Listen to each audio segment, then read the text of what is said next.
Un petit bonjour, monsieur Bonjour. Fabien Mais Olicard. moi je fais bonjour. Oh, c'était pas joué du tout, non. C'est ça. Si ta vie était un film, ce serait plutôt un film d'enquête où tu serais un grand mentaliste genre Patrick Jane mais sans les bouclettes et avec un peu plus de charisme, ou un remake de Harry Potter, parce que je crois que t'es fan de Harry Potter. Es-tu fan de Harry Potter, Fabien Je suis Olicard? fan Harry Potter, je suis un Potterhead. Et donc, est-ce que ce serait plus enquête ou plus Harry Potter Alors, ce serait plus Harry Potter, mais je ne serais pas Harry. Mais je crois que je serais Neville Londubat, j'aime bien Neville. Et en plus, En fait, son maintenant, parcours, il est pas mal. Ben ouais, son parcours, il est hyper intéressant, en fait. C'est un peu l'outsider au départ, mais en fait, il est quand même important, et après, il devient très important. Et comme moi, quand j'étais petit, j'avais pas énorme de potes, tu vois, ben, je me dis, ouais, Neville, peut-être. Mais Neville chez Serpentard. Ah voilà, c'était ma deuxième question. Tu es de quelle maison? Je suis Serpentard. Je te trouve pas du tout ça. Moi, j'ai fait le test sur Pottermore, je suis Serpentard. Ah ouais? Mais alors attends, ce que c'est quoi les trucs de Serpentard? C'est astucieux? Non, c'est... Bah ouais, c'est ça. Mais Oui, c'est vrai en que fait ça, oui. on voit toujours le côté du mal Oui, c'est vrai. Serpentard parce que t'as Oui, mais il y a tous genre les mages noirs, carriériste, tout ça. Mais pas forcément. Mais est-ce qu'on est obligé d'adhérer à toutes les valeurs de la maison pour en faire pas partie? faux. Tu vois, est-ce que tous Alors, les gens de Gryffondor sont courageux et ont le melon? Est-ce que tu Vous serais avez le pas melon, Serpentard ascendant, cerf d'aigle ou ce genre de choses? Peut-être. Mais on est de tout de toute manière, puisque ça représente des trucs. Mais Serpentard, ça me va. Niveau enquête, t'es plutôt méthodo Sherlock Holmes ou Hercule Poirot? Bon, ils ont le même sens de la logique, hein, quand même. Hein. Mais on serait plutôt, en vrai, on serait plus Hercule Poirot, alors que dans l'imaginaire, on va se dire c'est plus Sherlock. Mais je suis passionné par Sherlock. Mais Sherlock, comme bon personnage de fiction, a quand même tous les bons indices sur la route aux bons endroits, en permanence, et il n'y a que lui qui sait les interpréter, donc en vrai, c'est pas ça. Non, c'est plus laborieux, c'est plus du Hercule Poirot. Si Didier veut impressionner ses amis en leur faisant un tour de mentaliste en mode « j'arrive à deviner ce que vous avez mangé hier rien qu'en vous demandant votre couleur préférée », mais qu'il se rend compte qu'en fait, c'est pas si facile que ça le mentalisme. Pourtant, quand il regarde les vidéos de Fabien Olicard, ça a l'air si simple de lire dans les pensées des gens, parce qu'au fond, il le sait très bien que les mentalistes savent lire dans les pensées des gens. Vous avez une sorte de pouvoir secret. Mais ce qui fait que Didier, lui, il est bof magicien et que tous ses amis vont se foutre de lui, alors que quel petit tour de passe-passe pourrait-il leur faire pour pas passer trop pour un guignolo finalement? Moi j'ai déjà oublié le début de la question, hein, donc est-ce qu'un mentaliste lit dans les pensées? Bah non, du coup en fait on lit pas dans les pensées, hein, on peut donner l'illusion qu'on lit dans les pensées, et c'est ça qui est très fort, quoi, tu vois, c'est peut-être même encore plus fort que de lire dans les pensées, mais du coup qu'est-ce qu'il peut faire comme tour de magie? Mais il en existe, en fait il en existe tellement, et des si simples pour enfants, mais qui sont si bluffants. Et en général, ce qui manque à chaque fois, c'est juste de la pratique. C'est-à-dire que quand tu apprends à faire un tour de magie, à un moment donné, tu vas apprendre le truc secret du tour. Et une fois que tu as compris le truc secret du tour, tu crois que tu as compris le tour. Alors que c'est là que tout commence. C'est comment tu vas le masquer, le déguiser, le mettre en scène. Et moi, j'ai vu des enfants, qui je donnais des stages en 2010, bluffer des adultes avec des trucs très simples, mais par contre avec une confiance en eux, une mise en scène. Donc en fait, ce qu'il va falloir qu'il travaille, c'est pas sa magie, c'est son théâtre. Et s'il travaille bien sa théâtralisation, alors il va pouvoir faire de la magie. Quand tu fais de la magie à quelqu'un ou du mentalisme, en fait, tu deviens un artiste de scène, même si tu n'es pas sur scène. Et du coup, c'est pas parce que les magiciens sont détenteurs d'un truc que ça les exempte de la mise en scène, du texte et de l'énergie, tu vois. Voilà, j'élargis vraiment cette question, mais elle est hyper passionnante parce que si la magie est ramenée à un truc, ça devient un puzzle à résoudre. Mais si la magie veut être présentée comme une expérience artistique, alors elle doit prendre en compte pourquoi ne pas prendre des cours de danse, de théâtre, de mise en scène, d'écriture, etc. Et là, en fait, on verra que le truc, ça devient la cerise sur le gâteau, mais c'est plus le fondement initial, quoi. Voilà, ce sera 50 €. Tu donnes des cours à des enfants J'ai fait ça il y a plus de 10 ans parce qu'il fallait bien manger. Et donc j'étais assez restrictif par contre, c'était des petits groupes de 10 personnes maximum. C'était sur une semaine complète. Ouais. Et c'était pas, tu vois, c'était en forme de stage. Ça m'intéressait pas de donner un cours d'1 heure de machin. Et c'était à partir de 8-9 ans, voire 10 ans. C'était ça que j'aimais bien. Parce qu'en fait, tu peux apprendre de la magie à un enfant qu'à partir du moment où lui-même ne croit plus en cette magie-là, entre guillemets. Tu vois ce que je veux dire? Il comprend qu'il y a un truc en fait. C'est ça. Et encore que dans les tours que je leur apprenais, il y a des tours qu'on appelle les tours automatiques, où ils s'auto-illusionnaient. Je leur expliquais pas pourquoi le tour fonctionnait, je leur expliquais la recette du tour, et eux-mêmes à chaque fois étaient hallucinés sur un tour de cartes que ça marche sans comprendre pourquoi, pour pas péter encore trop le rêve enfantin, quoi. Est-ce que tu en aurais un exemple ou pas? Un exemple? Tu veux que je prenne un jeu de cartes et tout? Bah, pourquoi pas? Regarde. En plus, t'en as un juste derrière toi. Ah, même pas cheaté. Et c'est un truc de mange-mort en plus. On reste dans le thème Harry Potter quand même. C'est ça. Un tour que j'aimais bien leur faire et ils comprenaient pas pourquoi ça marchait, surtout les plus jeunes d'entre eux, mais ils savaient qu'ils devaient faire comme ça. Je leur disais, tu prends le jeu et tu distribues en 2 paquets, mais tu n'es pas obligé de mettre le même nombre de cartes de chaque côté. Tu peux en mettre 3 là ou 4 là, etc. Et à un moment donné, tu dis stop quand tu veux, tu me dis stop toi. Stop. Voilà, et c'est le spectateur de l'enfant qui disait stop. Et après, je disais, après tu demandes à ton spectateur de prendre le paquet et de le rediviser en 2 comme ça jusqu'à temps qu'il n'y ait plus de cartes. Et pareil avec l'autre paquet. Donc, il donnait cette consigne au spectateur, tu vois. Et ça faisait ça, nanana. Et à la fin, l'enfant faisait une passe magique et il retournait et on voyait qu'il était tombé sur les 4 as. Okay, mais ça, il n'y a pas de manipulation en soi. Il y a une petite préparation de départ et cette préparation fait que l'enfant en lui-même, c'est pas très clair le pourquoi ça marche, tu vois. J'ai déjà eu des gamins qui m'ont dit « Ouais, mais il s'est arrêté quand il voulait. Alors je comprends pas, parce que c'est lui qui a décidé d'en mettre 3 ici et 2 là et tout. » Je fais « Ouais, mais c'est incroyable, c'est parce que tu l'as bien fait, quoi, tu vois. » Donc c'est ça qui est cool en fait, c'est de se dire « Ok, je peux apprendre la magie à un enfant, mais il peut être encore bluffé par son propre tour. » C'est un peu comme Harry quand il se rend compte qu'il arrive à faire des tours, mais il sait pas comment. Ouais, c'est ça, c'est exactement ça, quoi. Et donc la magie et le mentalisme, c'est le seul art qui peut transformer le réel dans le réel. Okay, c'est ça qui le différencie des effets spéciaux, quoi. Et c'est pour ça aussi que la magie et le mentalisme, ça souffre assez mal de la télévision ou de YouTube, même quand on me voit faire un numéro sur ma chaîne ou sur une autre chaîne. Tu auras toujours une suspicion de complicité ou qu'un cut a caché quelque chose, etc. Parce que ce n'est pas dans le réel et dans le temps réel et dans ta réalité. Et c'est pour ça que c'est magnifique, la magie vis-à-vis de ça. Et en ça se rapproche aussi du cinéma. Et le cinéma et la magie ont une histoire commune très très forte. Bien sûr, en réalité. Avec Robert Houdin, avec Robert Houdin, avec Méliès. Et Méliès, après Méliès a inspiré Christian Fechner, je ne sais jamais bien prononcer son nom, tu vois, et donc et tous ces gens-là étaient attirés par la magie et avaient en fait un but commun, transformer la réalité, que ce soit dans l'écran ou dans la réalité, et essayer de se faire rejoindre les deux. Ouais, en vrai, c'est une des raisons pour lesquelles je voulais vraiment faire cette interview aussi avec toi, c'est que toi, ton truc, effectivement, c'est la magie. Et pour moi, il y a corrélation totale entre magie et cinéma. C'est vraiment, on a créé le cinéma, le spectacle cinématographique comme nous, on le connaît, grâce à la magie. Exactement. C'est voilà, c'est avec Méliès qui dit ah, ok, on va faire un cut. Il invente l'idée de dire on va cutter ici et personne ne bouge. Et là, hop, on change, on met une femme ici et on va faire croire qu'elle apparaît. C'est dur à se dire qu'avant lui, personne n'a fait ça, quoi. C'est à un moment donné, c'était un laboratoire d'expérience, quoi, de se dire. Complètement un laboratoire. Bah, quand tu vois des images du Studio A de Montreuil où il faisait justement ces tournages, ça ressemble à un laboratoire de fou, quoi. Ouais. C'est génial. C'est pour ça que je trouve qu'il y a vraiment un truc. Encore maintenant, il y a certains effets spéciaux qu'on peut voir, il y a certains films qu'on peut voir, c'est de la magie, parce que impossible de savoir comment c'est fait. C'est quand on voit, genre de se dire rien qu'il y a des films qui sont tournés sur fond vert ou fond bleu, se dire mais comment c'est juste possible que finalement en fait il y ait une ville à la place et tout. Enfin, ça reste de la magie, c'est un truc. C'est-à-dire que même jusqu'à l'abus d'images de synthèse, on est là. Oui, ok, il y a des images de synthèse, mais comment ils ont fait à un moment donné, parce qu'il le regarde dans les yeux et puis il fait ça et ça et ça et ça et machin, et c'est juste incroyable. Ah mais j'aime tellement, j'aime tellement cette corrélation vraiment entre la magie et le cinéma, ça coule de source, quoi, c'est logique et puis c'est ultra poétique au final, parce que la magie c'est énormément de poésie aussi. Et dans les deux cas, tu as un spectateur qui suspend son jugement.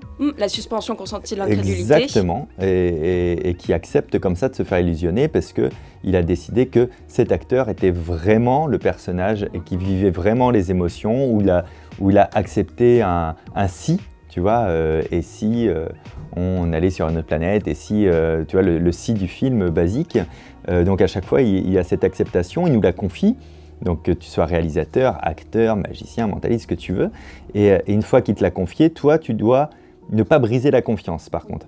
Et au cinéma, par exemple, la confiance, ça serait brisé si, par exemple, à un moment donné, Sur un film d'enquête, t'as un suspect, t'as un suspect, t'as un suspect, et puis en fait c'est pas lui, c'est un autre mec, mais cet autre mec, on t'a menti à un moment donné pour pas que tu le suspectes lui.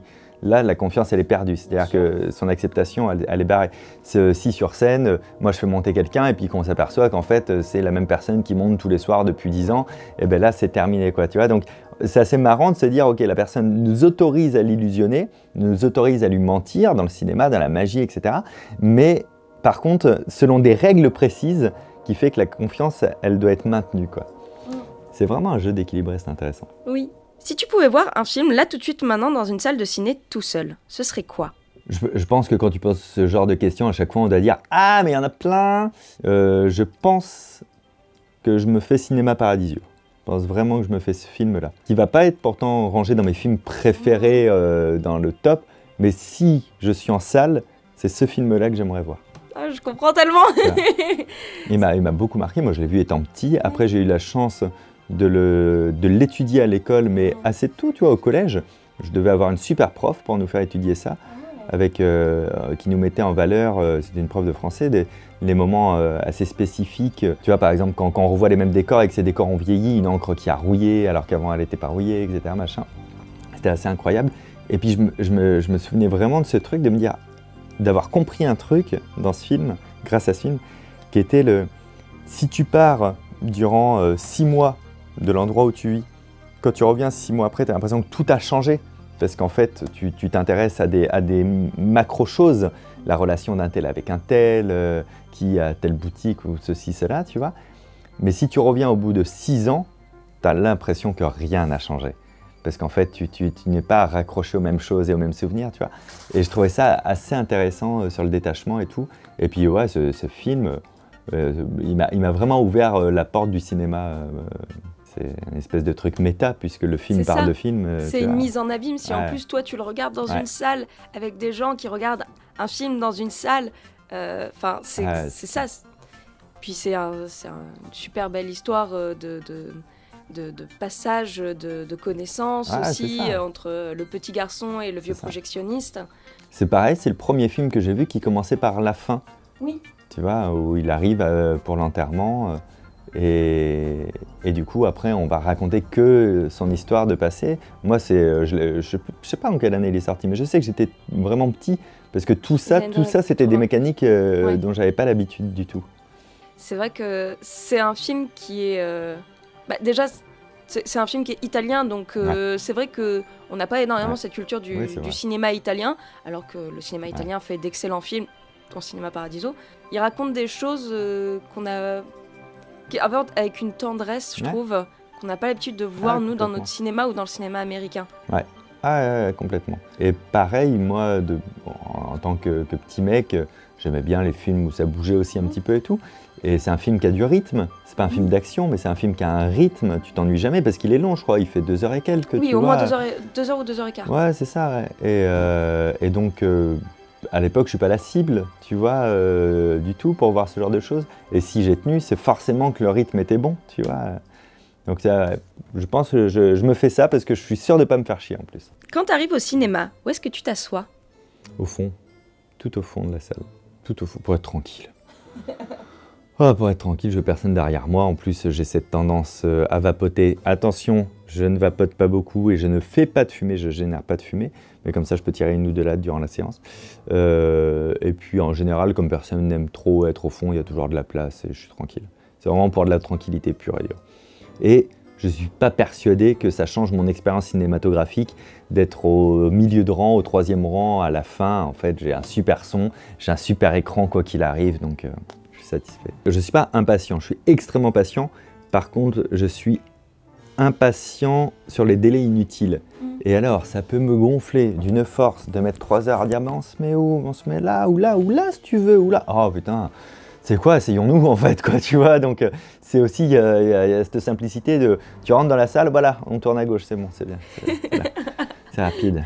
Non mais c'est bien. Bon, après tu vas te taper toutes les bandes annonces et toutes les pubs. Ouais, j'aime bien moi. J'adore. J'adore les pubs, les bandes annonces, tout ça, ça fait partie de mon expérience cinématographique, ça. Ah, c'est bien. C'est quoi pour toi les films qui retournent le plus le cerveau? Il y en a plein, il y en a énormément. le premier qui m'a marqué, moi, c'était Usual Suspect, parce que c'était le premier gros twist que je vivais vraiment, tu vois. Pulp Fiction m'a retourné le cerveau, de par sa construction. C'est vrai que le montage retourne assez le cerveau. Aujourd'hui, ça paraît naturel à tout le monde de raconter l'histoire et de dire qu'on a aimé le film. Au départ, c'était une expérience très particulière quand même, hein. Un film qui m'a retourné le cerveau dans le même état d'esprit, c'est Irréversible. Tu vois, alors lui, je l'ai vu au cinéma. Je l'ai vu à 15 h, tu vois, en pleine journée. Je suis sorti, j'étais sonné comme si je sortais de boîte, tu vois, et que j'avais picolé. Il m'a assez traumatisé. Des films comme Trainspotting ont pu me retourner le cerveau. Donc on n'est pas sur une enquête ou un machin, ou un truc comme ça. Et puis après, les films à gros twists comme Sixième Sens ou Le Prestige, pour le coup, c'est vraiment un film génial. Il y a quand même pas mal de films qui retournent le cerveau. En fait, si je mets ça dans la définition pure, qu'est-ce qui m'a retourné le cerveau? Alice au Pays des Merveilles m'a retourné le cerveau, tu vois. Oui, quand je disais retourner le cerveau, c'est pas dans le sens c'était tellement bien que ça m'a retourné le cerveau, c'est plus il y a un truc que j'ai loupé, quoi. C'est genre comme pour des enquêtes où tu dis il y avait plein d'indices et à la fin c'était pas du tout ça. Effectivement, Usual Suspect, je suis d'accord. Tu t'y attends à aucun moment. Ah non. Ouais, Sixième Sens, ça pouvait être pressenti. Et même si tu le pressens, t'as pas noté assez de détails pour être sûr de toi, alors qu'en fait, Inception aussi, m'a retourné le cerveau, hein, de ce côté-là, où à la fin, t'es là, ok, c'est pas possible, Nolan, il a pas fait une fin ouverte à ce point, et il y a forcément un indice quelque part, et il y en a un indice, on sait s'il rêve ou s'il est éveillé, en fait. Hein. Ah bon? Ouais. Tu veux que je le dise ou pas? Ben, je dis quel est l'indice et après, libre à chacun de regarder. Voilà, c'est alerte spoiler, au cas où vous n'auriez pas vu Inception. En fait, à la fin, on se demande si le personnage qu'on voit, comme ça je précise même pas qui c'est, si cette personne-là est dans un rêve ou si elle est éveillée. On n'est pas sûr de ça. Et en fait, sur ce personnage-là, on peut remarquer dans le film qu'à chaque fois qu'il est dans un rêve, il n'a pas son alliance. Et à chaque fois qu'il est éveillé, il a son alliance. Donc sur la dernière séquence, il suffit de regarder s'il a son alliance ou pas. Oh là là! C'était quasiment sûr que Nolan, il avait laissé un truc quelque part. Et il n'a pas pu faire ça. Imaginons un film ultime, celui qui mentaliserait le monde entier. Il se passerait quoi dedans? Si je te le dis, l'idée va être prise et ça va être fait. Mais non, justement, on enregistre ici, on a une preuve. Ah ouais, c'est pas mal. Qu'est-ce qui se passerait dans un film qui mentaliserait le monde entier? Déjà, pour moi, ce film-là aurait une expérience publique particulière. C'est-à-dire, alors il y a des choses qui se font, hein, des fois des films un peu chauds où il se passe des choses en salle. Pour moi, il faut que ça passe par là, en fait, que l'expérience spectateur en un mot, elle se transforme en deux mots, en spé-acteur, tu vois. Que tu fasses partie d'une manière ou d'une autre du film, pas dans le choix du scénario. J'aime pas ça quand Netflix, par exemple, a tenté... Bandersnatch. Exactement, dans Bandersnatch, où tu choisis les trucs. Je trouve pas, encore une fois, que c'est le rôle du spectateur de recréer le scénario, qu'il y ait des chemins possibles, mais j'ai pas l'idée miracle, mais que si le spectateur est un peu moins passif, un peu plus actif, ce serait intéressant. Tu vois, pas tout le long du film, pas tout le temps, mais qu'il ait une place un peu différente, je sais pas. Parce que le spectateur parfois est omniscient, tu vois ce que je veux dire, et comment on peut se servir de ça, comment on peut, par exemple, donner le sentiment au spectateur que le film tel qu'il le voit aujourd'hui, il y a un truc d'étrange et c'est pas sûr que toutes les autres salles aient exactement cette bande-là, parce que c'est étrange. Tu vois ce que je veux dire? Peut-être que dans la bande, à un moment donné, il s'adresse, le mec parle à une fenêtre, tu vois, le personnage principal, il regarde à travers la fenêtre et dire qu'en ce moment, les gens sont en train de me regarder dans cette salle à Tours un dimanche, tu vois. Et là, toi, t'es à Tours un dimanche, tu fais « What? C'est pas possible !» Mais qu'en fait, il y a eu des milliers de rushs de tournée pour combler tout. Et chaque salle a sa particularité à ce moment-là. Et t'imagines le trouble émotionnel de se dire à ce moment-là, mais... Parce que, attends, c'est bizarre. Non, c'est pas possible. Toutes les salles, ça marche pas. Ça marche que sur nous. Ou alors ils ont fait un truc, mais t'es jamais sûr, tu vois. Oui. Tu vois, c'est ce que je veux dire, voilà, pour moi, ça, c'est être spectateur. C'est-à-dire qu'il a vécu un truc personnel, avec une réflexion personnelle et une émotion qui a ramené à lui grâce au film. Et c'est pas en se projetant, en s'identifiant à un des personnages, là, c'est vraiment lui-même qui ressent son émotion, quoi, tu vois. Je pense que ça passerait par ce genre de choses, tu vois. Un film qui marche bien, de toute manière, c'est un film où on s'identifie au personnage principal et on va... surmonter les péripéties ensemble pour retrouver le nouvel équilibre. Enfin, je veux dire, l'arc narratif, on le connaît par cœur. Oui. On est capable de dire la fin du film dès le début, dès qu'on a l'habitude de regarder des films. Donc, comment on peut se faire surprendre encore plus, comment on peut gérer encore une émotion particulière, individuelle, sans tomber dans un film qui va vouloir dénoncer quelque chose, de te faire prendre conscience sur autre chose. Je parle juste de générer une émotion pure, un trouble intime particulier, ce qui ne soit pas la projection du personnage principal. Pour moi, c'est ça. Ça, ce serait le film qui mentalise tout le monde. Tu sais, dans mon spectacle, il y a un truc que je fais au début, par exemple, parce que moi, je veux faire ça. Je veux qu'individuellement, des centaines ou des milliers de personnes aient l'impression que je parle à leur cerveau pile poil, et pas au mec qui est sur scène et que tout regarde ça. Il y a un moment donné, quand je dis à un mec, je dis est-ce que tu peux me dire rapidement les 10 derniers films que tu as vus? En fait, il y a un vieux blanc qui s'installe en salle. Ouais. Il n'y a plus d'énergie à ce moment-là. Et lui réfléchit. Et avant même qu'il réponde, je dis, tu sais pourquoi on n'entend plus rien dans la salle? Parce qu'ils sont tous en train de galérer à essayer de le faire dans leur tête. Et là, tu as un énorme rire parce que tout le monde individuellement se dit, putain, c'est vrai, c'est ça que j'étais en train de faire. Du coup, il le sait. Et du coup, c'est vrai qu'on était sûrement tous en train de le faire. Donc ça, c'est un truc très individuel en fait. Et tu vois, c'est ce genre de choses qu'il faut régénérer aussi dans les films si tu veux que tout le monde soit impliqué à titre personnel et pas en projection. Bah, justement, c'est drôle parce que ça me fait beaucoup penser quand tu me dis ça à la 3D. Ouais. Tu sais, quand tu mets tes lunettes 3D et que avant que le film commence, il y a ces petits trucs d'essai où tu sais, souvent les bonbons Haribo. Et en fait, t'en as un qui t'arrive dans la gueule et te dit « Ah, ça m'arrive à moi !» Tu sais que ça arrive à l'autre. Mais le truc, c'est que t'as ce sentiment que c'est vers moi qui va en fait. Exactement. Tu as une expérience beaucoup plus personnelle à ce moment-là. C'est un très bon parallèle. Si tu veux prendre ma place, je vais t'interviewer parce que j'aimerais qu'on décrive ça. Est-ce que justement, ce fait de mentaliser le public, on le ferait pas encore mieux avec la 3D dans ce cas-là? C'est possible. Parce que c'est quelque chose qu'on peut justement très particulariser, enfin rendre particulier aux gens. Bon, en fait, de toute manière, on pourra le faire en utilisant plus de sens à chaque fois. Tu vois. C'est-à-dire que nous, on utilise la vue et l'ouïe au cinéma. Quand tu utilises la 3D, tu utilises aussi le sens de la perspective. Bien sûr. Là, il est très intéressant parce que tu as la 3 dimensions telle qu'on la connaît, donc tu es impliqué individuellement. Imagine maintenant si on rajoute le kinesthésique, si on ajoute l'odorat, on sait que ça fait des années qu'ils travaillent là-dessus. L'odorama, il y en avait eu, mais ça marchait pas très bien. C'était très bancal. Ça peut être le kinesthésique, c'est ce qu'on a essayé avec du cinéma dynamique parfois, tu vois, pour les sensations. Est-ce que tu peux expliquer ce que c'est que le kinesthésique? C'est toutes les sensations de toucher, de ressenti, de choses comme ça, de chaleur, de froid, de tout ce genre de choses. Le chaud et le froid aussi, ça peut être une piste, tu vois. C'est vrai. Il y a forcément plein de choses autres que je me pose et je regarde. En fait, quand on regarde du cinéma, on regarde au travers de la fenêtre d'un autre monde, tu vois. Et comment on raccorde un petit peu ces deux mondes sans que ça devienne la fête foraine. C'est pas le but non plus, quoi, tu vois. Mais comment on améliore l'implication individuelle. Mais c'est là alors où il y a une véritable importance en fait d'aller au cinéma, d'aller vivre un film en salle. Parce que j'entends souvent, moi je défends énormément le fait d'aller au cinéma, mais il y a beaucoup qui disent oui mais c'est pas très agréable, il y a du monde, les gens sont pas respectueux, mais justement il faudrait essayer de rendre plus respectueux le fait d'aller en salle, parce qu'on peut vivre des moments comme ça. Pour revenir à la 3D, moi ce que je trouve assez fou, c'est, même si je suis pas forcément très fan, parce que je trouve pas ça très agréable, ce qui est trop bien avec les lunettes 3D, c'est que tu peux pas te tourner en fait. C'est que t'as pas de vue périphérique avec les lunettes 3D. C'est que t'es obligé de te focus sur ce que t'as sur l'écran. Et ça, c'est un truc il y a que la 3D, je trouve, qui nous l'a permis pour l'instant.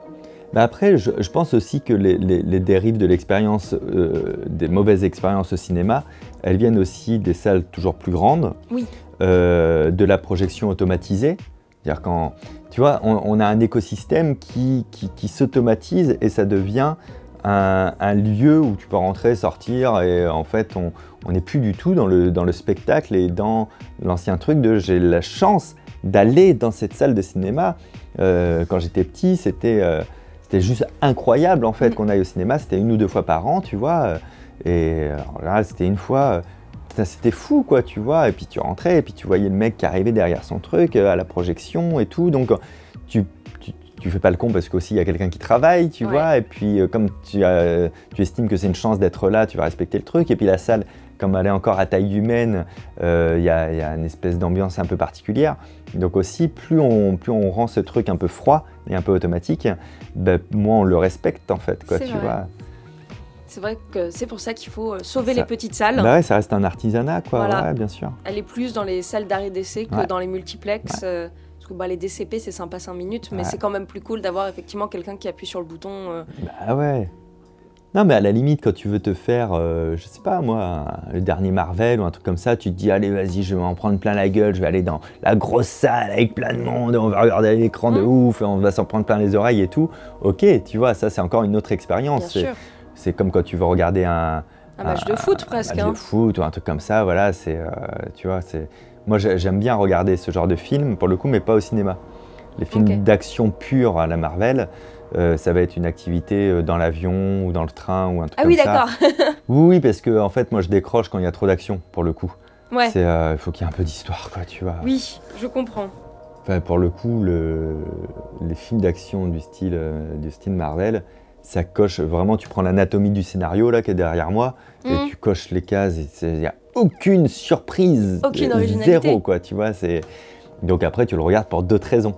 Oui. Pour l'esthétisme, ou alors parce que tu aimes l'univers Marvel de base depuis longtemps, ou pour plein de choses comme ça. Mais ça, j'irai pas au cinéma le voir, tu vois. Ça m'intéresse pas. Tu arriverais à inventer une énigme ou un tour, là comme ça, 5 points pour Gryffondor à celui ou celle qui résoudrait en commentaire. Pourquoi pour Gryffondor? Ça dépend de la maison de la personne qui résout l'énigme. Absolument. Inventer une énigme, c'est pas si simple inventer une énigme. Je peux poser une énigme, mais en inventer une, ça prend un peu de temps quand même. On va faire l'énigme, on appelle ça l'énigme d'Einstein, mais je l'aime bien celle-ci. C'est parce que la thématique, c'est le mensonge et la vérité. Okay. Einstein arrive au purgatoire, malheureusement, et devant lui, il y a 2 portes. En tout point, elles sont identiques. Devant ces 2 portes, il y a un ange à chaque fois. Ces 2 anges sont jumeaux en tout point. Ils ont la même voix, le même physique, les portes n'ont rien qui les distingue. Et Einstein, lui, évidemment, il cherche à aller au paradis. Ok, il n'est pas fou non plus, tu vois. Et la seule chose qu'il sait, c'est que parmi ces 2 personnes, il y a un ange et un démon. Et l'ange, on sait qu'il dit toujours la vérité, il ne ment jamais.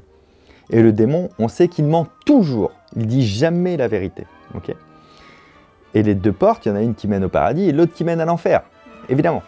Donc en fait, il a le droit de poser une seule question à l'un des 2. En partant de là, il devra choisir sa porte.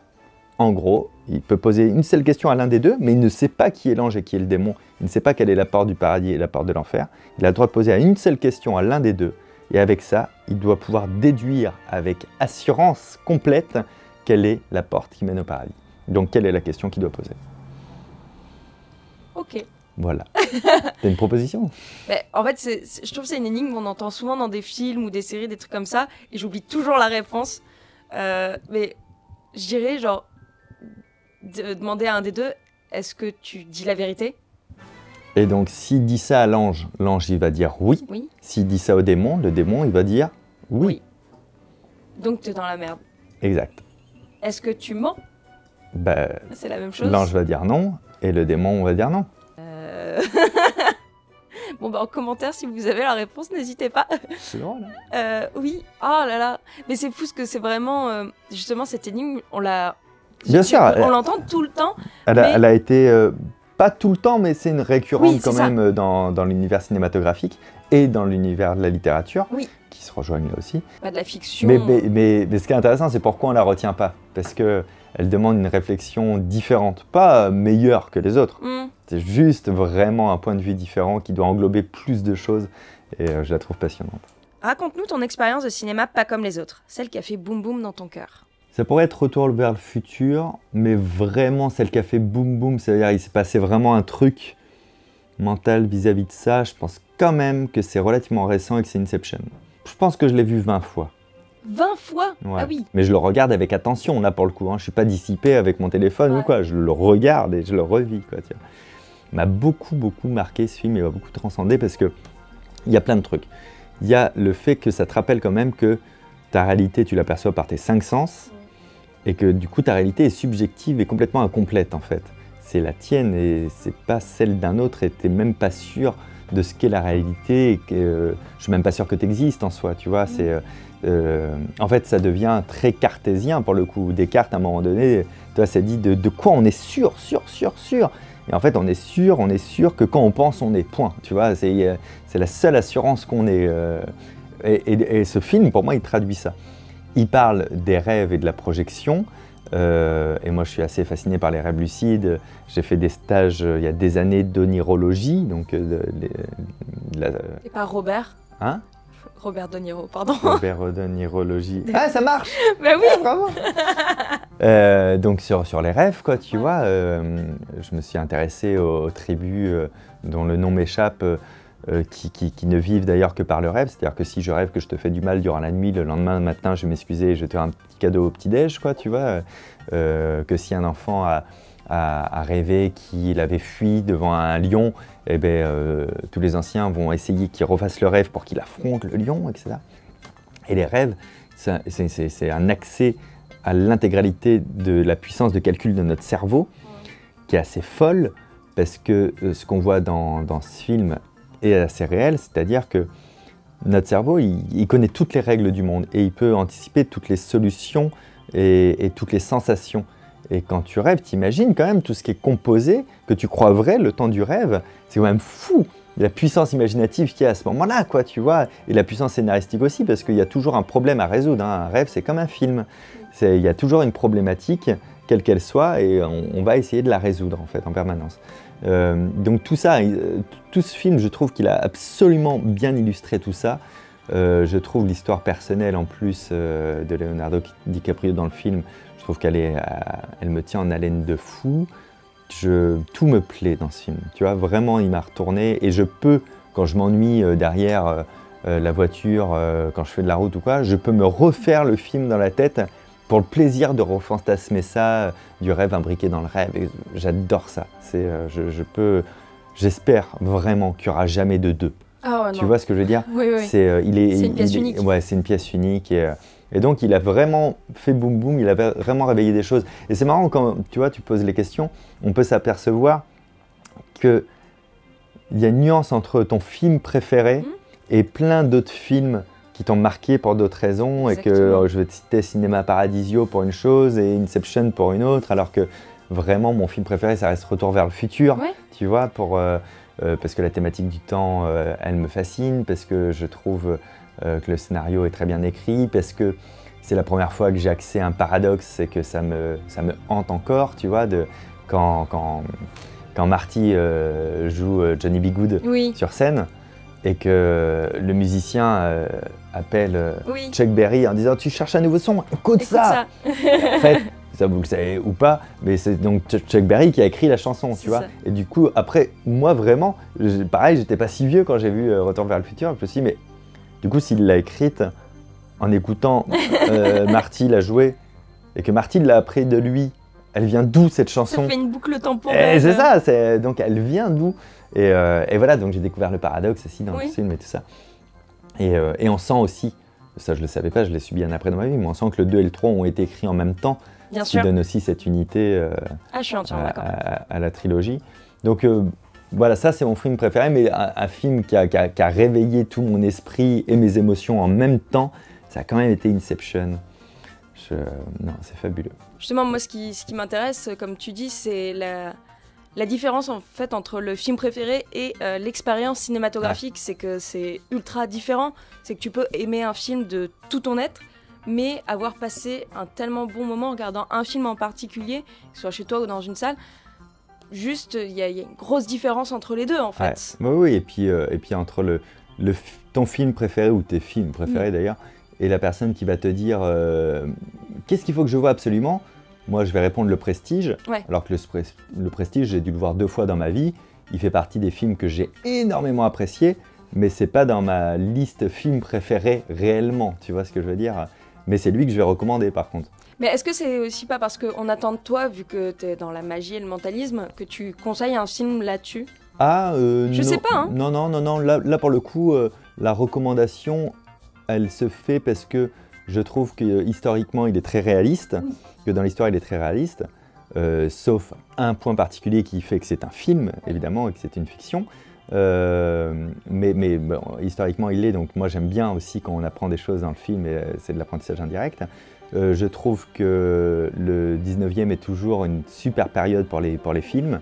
Je trouve que le mystère, pour le coup, lié à la magie, on parlait de son intrication avec les films, et là on voit de la magie, l'histoire de la magie dans un film est passionnante. Donc en fait, tout ça en fait réunit des ingrédients qui fait que je sais que ça peut capter n'importe qui, et que n'importe qui, sur les twists qu'il y a dans le film, on va dire qu'il y a 2 twists majeurs, ils peuvent qu'accrocher, tu vois. Il n'y a pas une personne qui m'a dit « Prestige ?» Moi, j'ai pas trop aimé, moi. Ouais. Tu vois, ça n'existe pas, en fait. Ou alors, c'est un sentiment de « mais j'ai pas tout compris !» Ah oui, ouais. Voilà, il faut le regarder 2 fois, dans ce cas. Oui, c'est encore autre chose. Puis bon, il y a David Bowie dedans. Exact. Et ça, ouais. Il faut le souligner. Ouais, complètement. Très bon film, j'adore. Pitch-moi un film que tu as totalement inventé. Bien sûr, c'est l'histoire d'un enquêteur dans une très grande ville, par contre, mais une ville un peu à l'américaine, donc tu vois, avec des lignes droites et tout ça, machin et tout. Et en fait, il y a quelqu'un qui a été tué, un puissant mania de quelque chose, qui a été tué, et lui, il doit résoudre cette enquête, en fait, tu vois. Et au travers de cette enquête, on va vraiment suspecter quelqu'un. Vas-y, raconte tout. Hein. Bah attends, j'invente. Donc, on va suspecter une femme qui travaillait dans une très grande tour du style La Défense, tu vois. Et cette tour, on la connaît bien parce qu'elle a fait partie d'un fait divers où il y a un mec qui est échappé d'un asile. On l'a cherché durant longtemps. On croyait qu'il était le coupable, mais d'ailleurs, il ne l'était pas. Et en fait, il s'est suicidé du haut de cette tour avec sa camisole de force et tout. Et bref, et à chaque fois, il y a cette femme, tu vois. C'est une femme qui est toujours très classe, habillée tout en blanc et tout, nanana. Et notre mania, c'était un mania du pétrole d'ailleurs, qui s'est fait tuer. Faut le savoir quand même. Et du coup, on se dit, c'est elle qui orchestre tout ça et tout. Et en fait, à la fin du film, lui arrête cette dame-là. Et là où devrait s'arrêter le film, on se rend compte qu'en fait, c'était pas cette dame-là. C'était un petit mec insignifiant, albinos, un nain, albinos. En fait, c'est lui qui a tué le mania et qui a tout orchestré. Et du coup, il s'est débrouillé pour hériter de toute la puissance et de la fortune de cette meuf-là qui s'est fait arrêter à sa place. Et du coup, il prend sa place. Et ce que je viens de te décrire, c'est un jeu d'échecs. En fait, le mania de l'or noir, bah, c'était le roi noir. L'autre, c'était la dame blanche. Et le fou qui s'est jeté de la tour, en fait. Et du coup, mon enquêteur, c'est un pion noir qui recherche. Et la toute fin, il se passe un truc qu'on appelle la promotion aux échecs. C'est quand le pion prend la place d'une pièce maîtresse. Et donc le pion blanc, c'est pour ça qu'il est albinos, mon nain, a pris la place de la dame blanche. C'est pas mal, non? Et la ville est rectiligne, comme ça tu peux la découper en cases. Je savais, j'avais vraiment le sentiment que cette question était faite pour toi. Parce que là, tu viens vraiment de tout inventer d'un coup. Oh ouais, mais ça, je peux t'inventer des trucs comme ça. En fait, c'est pas très dur d'inventer ce genre de choses parce que comme j'ai la logique du puzzle, j'ai juste à m'inspirer d'un truc, tu vois. Et là, je me suis dit, putain, attends, il faut un truc avec du suspense. Putain, c'est une partie d'échecs. Et en fait, j'étais juste transposé rapidement une partie d'échecs à la vraie vie. Et... Pour le plaisir, on en fait un Alors, donne-moi un thème. Un thème, ok. Un thème, un personnage. Alors, un thème, ça va être une aventure. D'accord. Une aventure avec une histoire d'amour. Et il faut forcément qu'il y ait un chien dans l'histoire. Il faut qu'il y ait un chien dans l'histoire. Ah bah oui, attends, tu me connais. Hein. Ok. Un chien dans l'histoire, et une histoire d'amour particulière, etc. Alors pas de zoophilie par contre. et pas de zoophilie. Ok. Ah putain, j'ai une idée, mais elle marche qu'à l'écrit. Donc ça marche pas. Ah bah vas-y, pourquoi pas. Ok, donc c'est un livre. Ok. C'est un livre d'aventure. Et tout commence en fait avec un mec qui est captif, quelque part. Donc il ouvre les yeux, il est captif, et il raconte un petit peu ce qu'il a autour de lui, tu vois. Donc c'est très sommaire, il a pas grand-chose à manger, il est dans un endroit et tout, il voit de la lumière, etc. Et donc régulièrement, on voit des gens un petit peu bizarres, enfin on découvre par ses yeux, hein, c'est à la première personne dans le livre, qui viennent lui apporter à manger, etc. Et il n'a pas beaucoup de souvenirs, il ne sait pas comment il est arrivé là. Ces personnages sont terriblement terrifiants. Donc a priori, c'est une race qu'il ne connaît pas, tu vois, extérieure à lui. Donc il ne sait même pas s'il est encore sur Terre ou pas, il ne sait pas ce qui se passe. Les seuls souvenirs qu'il a, c'était sa famille. Donc il avait une petite fratrie et une mère et pas de papa qui s'occupait des enfants. Et de là, il va se dire, ok, il me faut un plan d'évasion. Et on va suivre tout ce qu'il peut faire par rapport à l'évasion, toutes les choses qu'il peut glaner et déduire sur ces personnages aussi, des espèces d'extraterrestres qui viennent le voir, le nourrir, parfois lui faire des injections, des choses comme ça, et est-ce qu'il sert des expériences ou quoi, il ne sait pas tout ce qui se passe. Et on va suivre toute son aventure jusqu'à la fin où il va réussir d'une manière assez ingénieuse à s'échapper. Et on va suivre toutes les exaltations de son échappatoire, où il ne sait pas où il doit aller, parce qu'il ne connaît pas ce territoire-là, où on va sentir avec lui le vent sur ses joues, on va sentir l'herbe folle qui fouette ses jambes, etc. Et on va découvrir qu'il va pouvoir peut-être retrouver, j'ai complètement oublié l'histoire d'amour, mais on peut en inventer une, on peut en plugger une, mais en tout cas, il va retrouver peut-être un jour sa famille, et on va surtout comprendre que c'est un chien.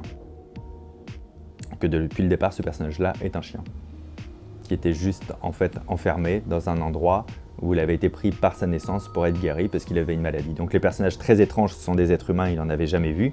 L'endroit où il était enfermé, c'était juste un box en réalité, et toutes les sensations qu'il a après, c'est l'espèce de champ qu'il traverse après en partant. Ça m'énerve parce que j'ai même pas pensé à un seul moment que c'était le chien. J'attendais le chien venir. Bah ouais. Mais c'est lui le chien depuis le départ. C'est pour ça que ça marche qu'à l'écrit. Oui, là. je suis d'accord que oui, oui, parce que sinon, à l'image, ça se voit tout de suite. Ouais. C'est génial. C'est trop bien. C'est une sorte de cadeau. Nous déposons tout cela à la SACD, et à la SACEM, à la SCAM, à ce que tu veux, à la CAF, partout. Ah franchement, moi celui du jeu d'échecs, il s'appellerait comment le film sur le jeu d'échecs ? Promotion. La promotion. Parce qu'en fait, du coup, comme la promotion, c'est la technique aux échecs pour faire l'inversion. En fait, il suffit de se dire que le personnage principal, le pion, l'enquêteur, il faudrait qu'on se dise, en fait, lui, il est dans la merde, on ne sait pas pourquoi, mais il a besoin absolument d'une promotion. Et résoudre cette enquête lui permettrait d'avoir la promotion. Comme ça, tout le long du film, on se dirait, la promotion est liée à lui. Et en fait, à la fin, c'est la promotion du jeu d'échecs. C'est génial. Mais par contre, si tu ne connais pas en échec... Ah ben, c'est à nous de donner les clés. Oui, voilà, c'est ça. Tu sais, mais ça, c'est facile. Tu fais parler le méchant qui t'explique brillamment son plan. Tu fais en sorte qu'on ait vu la carte, par exemple la carte de la ville, à un moment donné que l'enquêteur il cherche un truc sur la carte de la ville, et bien plus loin, quand on apprendra tout ça, on reverra ces flashbacks et on s'apercevra que la carte de la ville a fait 8 cases sur 8 cases, que tout l'Empire des Blancs était d'un côté, l'Empire des Noirs. Tu vois, après tu donnes les clés a posteriori pour faire ton twist aisément, même pour quelqu'un qui ne sait pas jouer aux échecs. Et bah sur ce, je pense qu'on va pouvoir s'arrêter, mais c'était super. Merci beaucoup, mademoiselle Mélanie Toubeau. On a le droit de dire ton nom de famille, ton adresse, ton numéro de téléphone? Allez, c'était sympa. Merci, monsieur Fabien Olicard. Merci. Salut.